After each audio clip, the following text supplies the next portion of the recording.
Welcome back again students. तो previous video में आपने देखा कि किस तरीके से मैंने आपको लैम्पर्ट लॉजिकल क्लॉक्स में कोऑर्डिनेशन वैल्यू P1 और P2 के बीच में हमने कैसे इवेंट्स की वैल्यू फाइंड आउट करी, और साथ ही साथ हमने ये भी बात करी कि जो लिमिटेशंस है डिस्ट्रीब्यूटेड सिस्टम की, तो लिमिटेशंस कहाँ पे आके हमारी रुक जाती हैं DS में। तो जब हम प्रोसेस P1 और P2 फाइंड आउट कर रहे हैं, हम नंबर ऑफ़ इवेंट्स की वैल्यू फाइंड आउट कर रहे हैं, तो हमारी लिमिटेशंस अटक जाती है प्रोसेस P3 में। यानी कि एक साथ जब मोर देन 2 प्रोसेस वर्क करेंगी तो उस कंडीशन में लैम्पर्ट लॉजिकल क्लॉक्स प्रॉपर तरीके से वर्क नहीं करेगा। इट मीन्स कि वो इतना एफिशिएंट नहीं है, इफ़िशिएंटली वर्क नहीं करेगा। तो यहाँ पर वेक्टर लॉजिकल क्लॉक ही प्रपोज किया गया है, जिसके अंदर हम P1, P2, P3, P4 n number of process को according to the space and time हम उनको सॉल्व कर सकते हैं। तो चलिए स्टार्ट करते हैं इस प्रॉब्लम के साथ। तो यहाँ पर हम देख रहे हैं वेक्टर लॉजिकल क्लॉक के अंदर कोऑर्डिनेशन वैल्यू या कोऑर्डिनेट वैल्यू हमारे पास P1, P2, P3 है, क्योंकि 3 प्रोसेस की बात कही है। उसी के साथ हमें E11, E12 and E13 process P1 के अंदर 3 इवेंट हैं।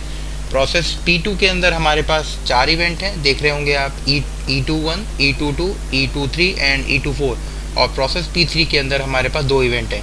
तो हम सबसे पहले वही चीज़ करेंगे जैसा कि हमने प्रीवियस वीडियो में करा था। हम क्या कर रहे हैं, यहाँ पर जिन इवेंट्स पर इनकमिंग इवेंट्स यानी कि इनकमिंग वैल्यूज़ नहीं आ रही है, हम उनकी वैल्यू असाइन कर देंगे। बट यहाँ पर आपको वैल्यू असाइन करने से पहले एक चीज़ ध्यान रखनी है। अगर हम E11 की वैल्यू, वहाँ तो हमने क्या करा था, हमारा जो इनिशियल वैल्यू 1 थी वो हमने रख दिया था। बट यहाँ पे हमारे पास जब नंबर ऑफ़ प्रोसेस हैं और coordinate value P1, P2, P3 हैं, तो कोऑर्डिनेट वैल्यू हमारे पास ज़्यादा है। तो हम उसके अकॉर्डिंग क्या कर रहे हैं, हम P1, P2, P3 के साथ अभी हम P1 पे हैं, तो P1 के लिए हमारी इनिशियल वैल्यू 1 होगी, rest of value it will be 0, क्योंकि ये P2 और P3 हैं। आप देख रहे हैं P1, P2, P3। तो हमने हर इवेंट पर जो हमारी वैल्यूज़ निकलेंगी वो तीनों पर निकलेंगी, तीनों प्रोसेस के अकॉर्डिंग, तीनों वैल्यूज़ को ध्यान में रखते हुए तीनों प्रोसेस को। तो ये P1 के अकॉर्डिंग क्या है, 1 0 0। तो हमारी E11 की वैल्यू क्या निकली है, इवेंट वैल्यूज़ E1 0 0। अब जैसे ही हम आगे जाएंगे E12, तो यहाँ पर प्लस D हो गया, कांस्टेंट वैल्यू एक ऐड हो गई।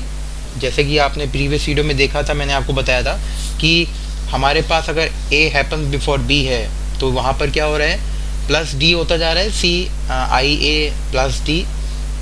तो ये 2 + 2 0 0 हो गया। ये हमारी इवेंट 1 2 की वैल्यूज़ निकल गई हैं। और इवेंट 3 पर जैसे ही हम जाएंगे तो यहाँ पर ये इनकमिंग इवेंट्स आ रहे हैं, इनकमिंग वैल्यूज़ आ रही हैं कहाँ से, E24 से। तो हम यहाँ पे आके छोड़ देते हैं। उसी के साथ हम P2 पे आते हैं। तो P2 पर आप देख रहे हैं E21 में हमारी वैल्यू क्या होंगी, 0 1 0। इट मीन्स कि P1, P2, P3, P2 की वैल्यू फाइंड आउट कर रहे हैं, तो यहाँ पर 1 आएगा। उसके बाद जब E2 पर गए तो इनकमिंग इवेंट्स कहाँ से आ रहे हैं, हमारे पास इवेंट 12 से, यानी कि इवेंट 1 2 से। तो हम इसको यहीं अभी ड्रॉप कर देते हैं। हम आते हैं इवेंट 31 पे। इवेंट 31 कहाँ पे आ रहा है, यह आ रहा है हमारा प्रोसेस P3 के अंदर। तो प्रोसेस P3 में हमारी वैल्यूज़ बनेंगी 0 0 1। It means P1, P2, P3। तो ये हमारे पास इवेंट 31 की वैल्यू निकली। अब हम जाएंगे इवेंट 32 पे, तो इसकी वैल्यू आएंगी 0 0 2। ये हमारा P3 है। तो हमारा P3 कंप्लीट हो चुका है। 2 इवेंट हैं और दो इवेंट 31 और 32 पर कोई भी इनकमिंग इवेंट्स नहीं है, तो हमारा P3 कंप्लीट हो चुका है। अब फिर दोबारा से हम क्या करेंगे, अब हम जाते हैं प्रोसेस P2 पर देखेंगे। अब P2 पर हमारे पास जो इवेंट है 2 2। तो यहाँ पर हम इसको सॉल्व करने के लिए क्या कर रहे हैं, हम सॉल्व करने के लिए थोड़ा सा नीचे देखेंगे। यहाँ पर मैंने सॉल्व किया हुआ है। प्रोसेस P2 के लिए हमें इवेंट 2 2 को फाइंड आउट करना है। तो यहाँ पर हमारे पास इनकमिंग वैल्यूज़ कहाँ से आ रही हैं, इवेंट 12 से। तो इवेंट 12 की वैल्यूज़ है 2 0 0। तो हम क्या करेंगे, 2 0 0 हमने यहाँ लिखी है एक तरफ कर्ली ब्रेसेस में, और दूसरी तरफ जब हम देखेंगे यहाँ पर जो हमारी वैल्यूज़ हैं इवेंट 2 1 से जब वैल्यूज़ आएंगी तो ये क्या होंगी, 0 2 0। तो यहाँ पर जब आएंगी इवेंट 2 2 के अंदर, जब ये इवेंट्स हमारे जब ये कंटिन्यू होंगी वैल्यूज़, तो 0 2 0 हो जाएगा। तो हमने क्या करा, यहाँ पर 0 2 0 हमने यहाँ पर लिख दिया। अब इवेंट 2 2 के अंदर हमने 2 वैल्यू निकाली हैं, एक इनकमिंग वैल्यू और एक हमारे पास प्रीवियस वैल्यू को ध्यान में रखते हुए जो हमारी करंट वैल्यू होनी चाहिए। अब इन दोनों में हम मैक्सिमम वैल्यू फाइंड आउट करेंगे, क्योंकि हमें इवेंट 22 की वैल्यूज़ फाइंड आउट करनी है। तो 2 और P1, P2, P3 को अगर आप यहाँ पर कंपेयर करेंगे तो 2 2 0। ये हमारी मैक्सिमम वैल्यू है 2 और 0 में मैक्सिमम 2 है, 0 और 2 में यहाँ पर मैक्सिमम 2 है, और 0 और 0 में हम मैक्सिमम हमारे पास 0 ही रहेगा यहाँ पर इक्वलेंट। तो मैक्सिमम वैल्यू निकली हमारी 220, तो हमने 220 कहाँ लिखेंगे, हम यहाँ पर लिख देंगे 220। इसके साथ हमारा इवेंट 22 भी हमारा सॉल्व होता है। अब हम जा रहे हैं आगे की तरफ, यानी कि इवेंट 23 में। तो इवेंट 23 में वैल्यूज़ हमारे पास यहाँ पे लिखी हैं 231, यहाँ पर मैंने सॉल्व कर दिया है। तो सॉल्यूशन एक बार नीचे देख लेते हैं। जब हम इवेंट 23 की बात कर रहे हैं तो ठीक उसी तरीके से हमने 230 कहाँ से लिया है, हमने 230 हमने ये 230 लिया है।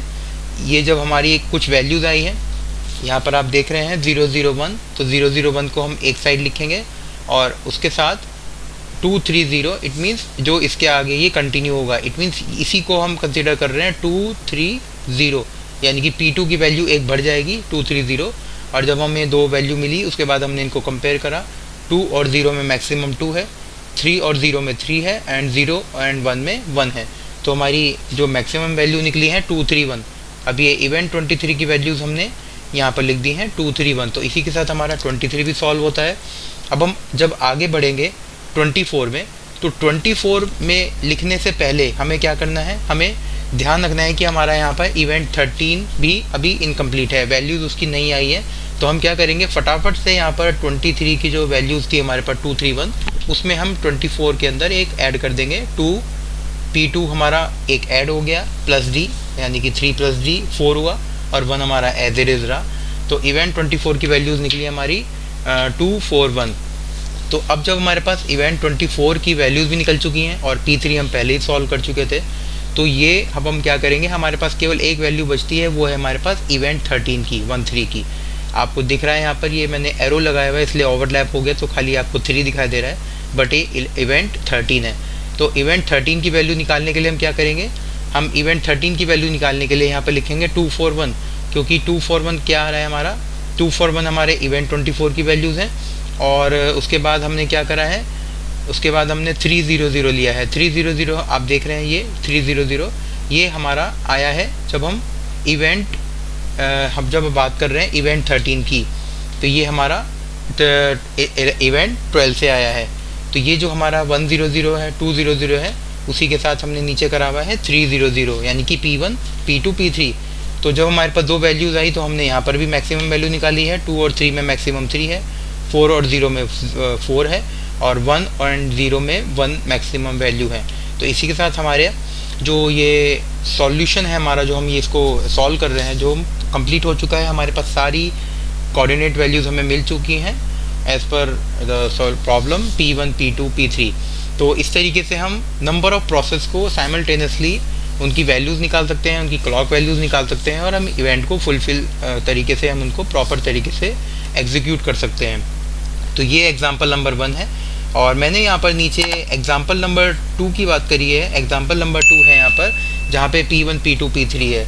तो आई होप आपको वेक्टर क्लॉक समझ में आ गया होगा। तो ये जो एग्जांपल नंबर 2 है, एक बार आप खुद इसको सॉल्व करें, और अगर आपको कोई भी प्रॉब्लम या कोई भी आपकी वैल्यूज़ निकल रही है, आप मुझे एक बार कमेंट सेक्शन में ज़रूर बताएं। So thanks for watching my videos.